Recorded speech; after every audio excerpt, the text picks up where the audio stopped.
What if the most dangerous sins in your life are not the ones you are ashamed of? What if they are the ones you never think twice about? The ones that blend into your morning routine? The ones your friends do without anyone raising an eyebrow?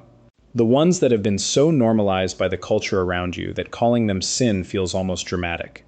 I want to talk about 5 of those sins today.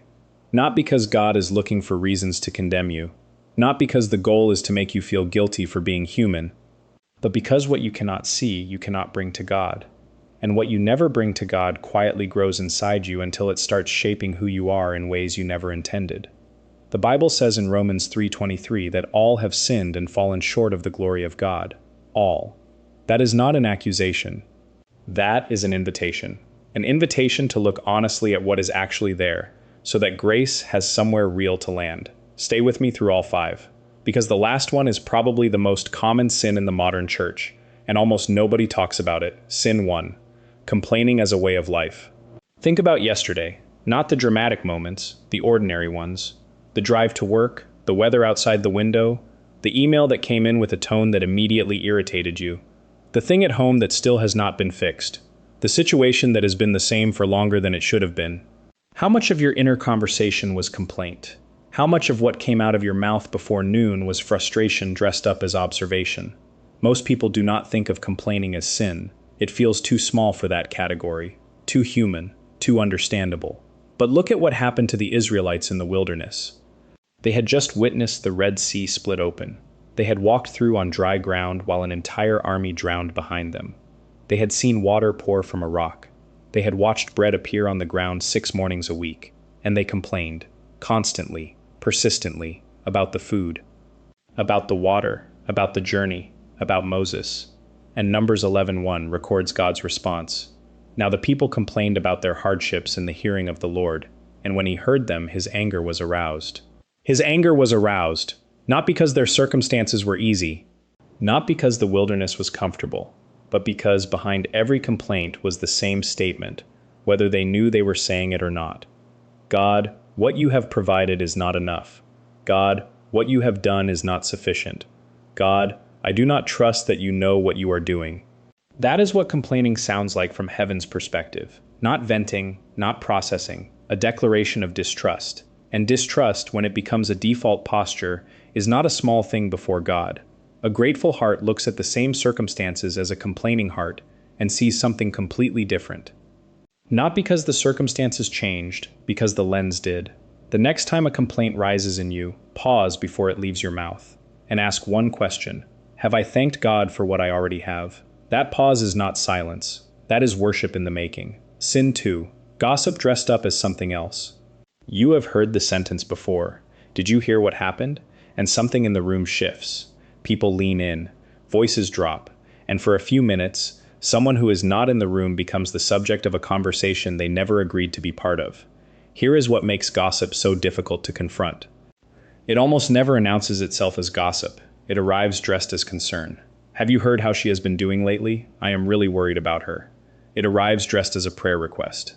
Please pray for him. He has been struggling with something I probably should not share.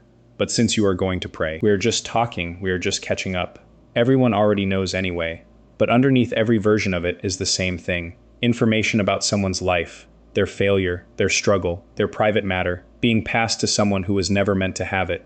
Proverbs 16:28 says, "A perverse person stirs up conflict, and a gossip separates close friends." Separates close friends, not inconveniences them, not creates mild tension, separates them, because words carry weight that we consistently underestimate until the damage is already done. A rumor moves faster than a correction. A reputation can be quietly dismantled in 3 conversations that each lasted less than 5 minutes. And the person being discussed never had a chance to defend themselves because they never knew the conversation was happening. Before you share something about someone else, run it through 3 questions. Is it true? Is it necessary? Is it kind? If it cannot pass all 3, the most powerful thing you can do is simply close your mouth. Silence is not passive in that moment. It is protection. Sin 3. Pride wearing the mask of confidence. This one is the hardest to catch because it looks so much like something good. Pride does not usually walk in loud. It does not typically announce itself with arrogance or demand for attention. The The version of pride that lives inside most believers is quieter than that. It sounds like this: I can handle this on my own. I do not really need anyone's help with this. I have been doing this long enough to know what I am doing. It is that slow, subtle drift away from dependence on God toward confidence in your own understanding, your own experience, your own ability to navigate whatever is in front of you. And it feels good. It feels like maturity. It feels like growth. Because from the inside, self-sufficiency and wisdom look almost identical. But Proverbs 16:18 draws a line between them that cannot be ignored. Pride goes before destruction, and a haughty spirit before a fall. Not pride might eventually cause problems. Pride goes before destruction. The fall is already built into the posture. There is nothing wrong with confidence. God gave you abilities. He gave you experience. He gave you a mind that works and gifts that are real. Confidence says, God has equipped me and I will use what He gave me. Pride says, I have equipped myself and I will trust what I built. One keeps God in the center of your capability. The other quietly moves Him to the edge of it. The difference is not always visible from the outside, but it is always felt on the inside, and it shows up most clearly in whether you pray before you act, or whether prayer is the thing you do after your own approach has not worked. Sin 4. Worry as a way of carrying what God asked you to give Him. This one surprises people because worry feels so involuntary. It does not feel like a choice. It feels like weather, like something that arrives without being invited and settles in without asking permission. And because it feels that way, most people never think to bring it into the category of something that needs to be addressed before God. But Philippians 4:6 is very specific. Do not be anxious about anything, but in every situation, by prayer and petition, with thanksgiving, present your requests to God. Do not be anxious about anything. Do not be anxious about the big things. Do not be anxious once you have tried everything else. Anything, which means anxiety, when it is held onto rather than surrendered, is not just an emotional response. It is a statement about who you believe is actually in control. Think about what worry does in practice. It replays the same scenario over and over in your mind, as if replaying it will change the outcome. It searches for every possible way things could go wrong, as if knowing all of them will somehow prepare you for something only God can handle. It keeps you up at night, carrying a weight that was never meant to be carried through the night. Jesus said something in Matthew 6:27 that cuts through all of it. Can any one of you, by worrying, add a single hour to your life? Not a single hour. All of the mental energy, all of the restless nights, all of the scenarios you rehearsed. Not 1 hour added. Not one outcome changed. Not one problem solved. God never promised you an easy road. But He promised something better than ease. He promised presence. And presence means you were never meant to carry tomorrow's weight today. The next time anxiety fills your mind, ask yourself one honest question. Am I trusting God with this, or am I just saying I trust God with this?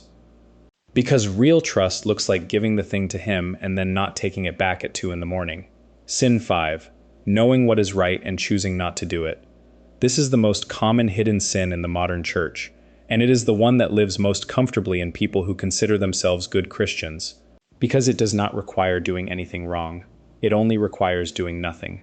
You know you should forgive that person. The conversation needs to happen. The thing that happened between you has been sitting there long enough that both of you know it is there, but you keep waiting for a better moment. You know you should reach out to that friend who has been quiet for too long. Something told you weeks ago that they were not okay, but you got busy, and the impulse passed, and you told yourself they would reach out if they really needed something. You know God has been asking you to take a step in a specific direction. Not a dramatic step, not a leap off a cliff, just a step. But the fear of what comes after that step has kept you comfortable in a place you were never meant to stay permanently. James 4:17 names this directly. If anyone then knows the good they ought to do and does not do it, it is sin for them. Not might be sin, not could eventually become sin if continued. It is sin. The good you knew to do and walked past. The call you knew to make and did not. The step you knew to take and postponed until the urgency faded. We have built an entire category in our spiritual lives called things I will get to eventually. And James is saying that category has a different name. Most people avoid obvious sins while quietly accumulating a different kind of debt. Not the debt of things done wrong, the debt of things left undone, and both of them create distance. Both of them grieve the Spirit. Both of them need to be brought honestly before God and surrendered just as completely as the more visible failures. Here is what I want you to hold before you close this video. God is not showing you these things to add weight to your day. He is showing you them because He is a Father who loves you enough to be honest with you. And the most loving thing a father can do is not tell you everything is fine when something needs to change. Every single one of these 5 sins has a door out. Complaining has a door called gratitude. Gossip has a door called silence and prayer. Pride has a door called surrender. Worry has a door called trust. And the sin of omission has a door that opens the moment you take the step you have been postponing.